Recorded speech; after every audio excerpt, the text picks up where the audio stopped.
Ramakrishna mission institute of culture Golpark থেকে প্রকাশিত দেবলোকে এই গ্রন্থটি থেকে কিছুটা অংশ পাঠ করছি। এই গ্রন্থটির রচয়িতা স্বামী অপূর্বানন্দজি মহারাজ। নাগলিঙ্গম ফুলে ঠাকুর পূজা। অনেক বছর পরে নাগলিঙ্গম গাছে প্রথম দুটি ফুল ফুটেছে। ঠাকুর ভাণ্ডারী ওই দুটি ফুল তুলে ঠাকুর পূজায় দিয়ে মহাপুরুষ মহারাজকে ওই খবর দিতেই তিনি তখনই ছাদের উপর দিয়ে মন্দিরে গেলেন এবং নাগলিঙ্গম ফুল দিয়ে ঠাকুর পূজা হয়েছে দেখে খুবই আনন্দিত হলেন। আর সঙ্গে সঙ্গে ভাণ্ডারীকে বললেন, তোমরা এখনই একটি প্রসাদী নাগলিঙ্গম ফুল ভিজে রুমালে জড়িয়ে বলরাম মন্দিরে মহারাজকে দেখাতে নিয়ে যাও। তার গাছের প্রথম ফুল ঠাকুরকে দেওয়া হয়েছে দেখলে তিনি খুবই আনন্দিত হবেন।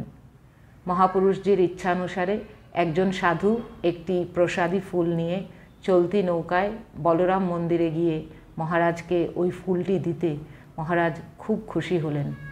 ওই নাগলিঙ্গম গাছে বর্তমানে প্রচুর ফুল হচ্ছে।